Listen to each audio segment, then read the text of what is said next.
Halo, apa kabar kalian semua?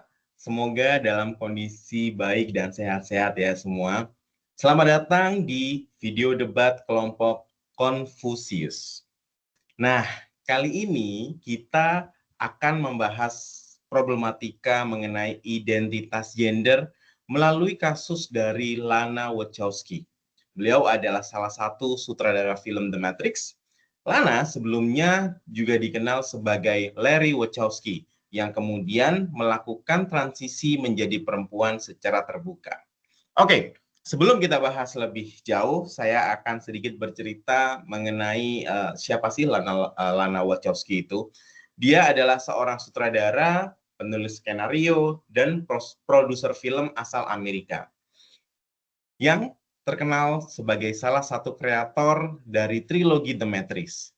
Lana Wachowski lahir pada 21 Juni 1965 dengan nama Lawrence Wachowski.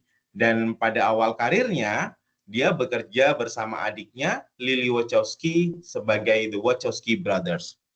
Pada awal 2010-an, secara mengejutkan, Lana tampil ke publik sebagai seorang transgender.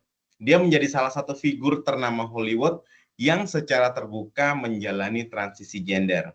Ia pun kemudian dikenal sebagai sosok penting dalam representasi transgender di dunia hiburan. Serta Lana juga aktif menyuarakan isu-isu tentang identitas, kebebasan, dan keautentikan diri. Perjalanannya tidak hanya berdampak secara pribadi, tapi juga mempengaruhi cara bagaimana orang memahami tema identitas gender dalam budaya populer. Terutama karena banyaknya karyanya, termasuk The Matrix, dia dianggap memiliki lapisan simbolis terkait pencarian identitas dan kebebasan personal. Keputusan Lana bukan hanya langkah personal, tapi juga memicu diskusi filosof tentang bagaimana identitas gender terbentuk. Apakah gender adalah pilihan bebas seseorang atau hasil dari konstruksi sosial? Nah, untuk menjawab pertanyaan tersebut, kita akan mendiskusikannya dari dua sudut pandang, dari eksistensialisme dan poststrukturalisme. Perkenalkan, saya Zendi Utama sebagai moderator. Saya Novia dari kubu eksistensialisme. Saya Nisa, juga dari kubu eksistensialisme. Lalu saya Cika dari kubu poststrukturalis. Dan saya Sinta, juga dari poststrukturalisme. Oke, thank you. So, kita langsung saja ya, memulai dengan ringkasan kasus Lana Wachowski. Kita mulai debatnya nih. Dua kubu nanti akan saling menyampaikan argumennya masing-masing. Dari kubu eksistensialis yang percaya bahwa manusia bebas memilih identitasnya. Dan juga sebaliknya, kubu poststrukturalis, mereka akan melihat identitas sebagai hasil konstruksi sosial dan bahasa. Jadi langsung kita mulai, silakan kita mulai dari kubu eksistensialis. Oke, saya dari kubu eksistensialisme. Saya ingin mulai dengan pertanyaan Sartre, manusia ada terlebih dahulu, lalu menentukan dirinya sendiri. Yang artinya tidak ada kodrat tetap yang membatasi siapa kita. Dalam kasus Lana, ia memilih menjadi dirinya sendiri secara otentik. Meskipun itu menentang norma masyarakat, itulah inti eksistensialisme, kebebasan untuk membentuk diri bahkan dalam kondisi yang sangat sulit. Jadi menurut Lana, eksistensialisme itu menurut dia itu kebebasan yang benar-benar bebas gitu. Jadi membentuk dirinya sendiri secara otentik. Itu sih dari yang saya pelajarin dari Lana ini. Oke, dari Nisa bisa menambahkan? Oke, kalau dari saya, Simone de Beauvoir juga menolak gagasan bahwa menjadi perempuan adalah hasil dari biologi. Ia mengatakan, one is not born, but rather become a woman. Jadi gender bukan sesuatu yang melekat sejak lahir, melainkan dibentuk melalui kesadaran dan pilihan. Lana tidak menjadi perempuan karena tubuhnya berubah, tapi karena ia secara sadar mewujudkan eksistensinya sebagai perempuan. Itu adalah proses proses eksistensialisme yang otentik. Jadi dia secara natural menyadari bahwasanya dia menjadi perempuan bukan karena biologis, tapi memang kesadaran dari diri dia sendiri, gitu, Kak. Oke, mungkin sedikit saya akan men-summarize ya dari tim eksistensialis ini, di mana si Lana memiliki kebebasan untuk membentuk diri bahkan dalam kondisi yang sulit. Ya mungkin kita nggak pernah tahu ya, sesulit apa sih Lana saat itu sehingga dia memutuskan untuk merubah menjadi transgender, dan seperti yang sudah disampaikan oleh Nisa, memang dia secara sadar juga mewujudkan eksistensinya sebagai sosok perempuan.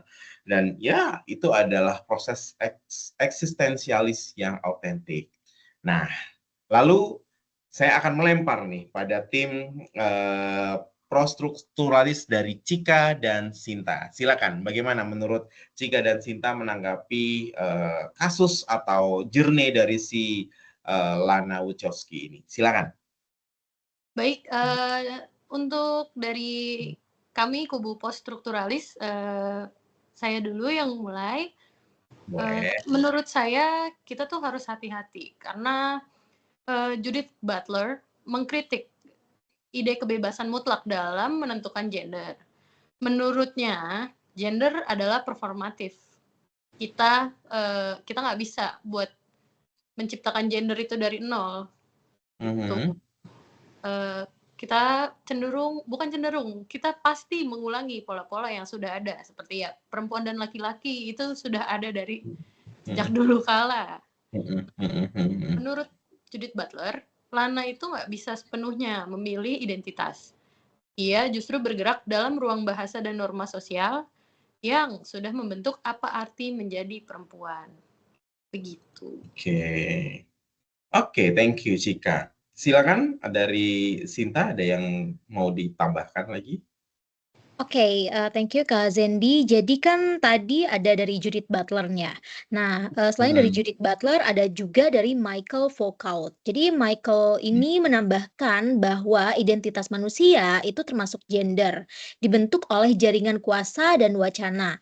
Nah, tubuh kita ini adalah medan politik yang mana siapa yang mengatur, mendefinisikan, dan juga mengontrolnya. Lana sendiri ini tidak hanya menunjukkan identitasnya, tetapi juga mengguncang sistem makna yang selama ini menentukan gender secara kaku. Transisi gender bukan hanya pilihan pribadi, tapi juga tindakan politis dan subversif terhadap tatanan makna dominan. Gitu. Oke, thank you. Jadi kalau dari kubu poststrukturalis itu lebih memilih bahwasanya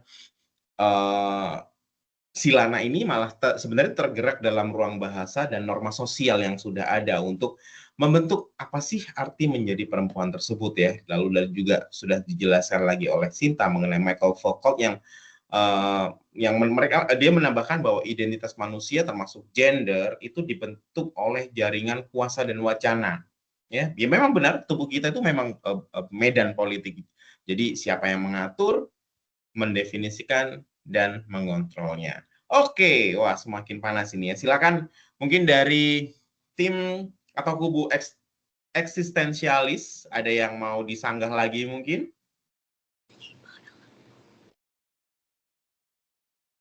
Dari kubu eksistensialis ini, ya itu aja sih, karena kan memang di sini tuh kayak dia mengekspresikan mengekspresikan diri sendiri dia, apa yang dia rasakan gitu. Jadi terkadang kita bingung sih, tapi memang dari eksistensialisme ini kita mengikuti materi secara psikologisnya ya, maksudnya secara netralnya. Untuk gender mungkin memang tidak bisa, tapi untuk pemikiran itu sebenarnya haknya dia gitu.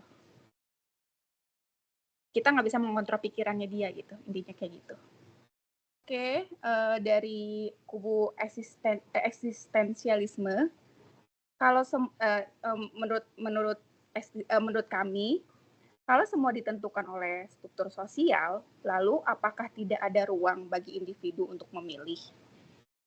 Apa gunanya keberanian Lana kalau ia hanya dilihat sebagai hasil sistem? Oke, jadi sebenarnya ruang itu ada, tapi tidak absolut. Justru dengan memahami struktur yang membentuk kita, kita itu bisa melawan dari dalam. Nah, Butler juga menyebutkan ini tuh sebagai agency within constraints, kemampuan bertindak meskipun dibatasi. Oke, jadi kalau kalian bilang Lana tidak benar-benar bebas.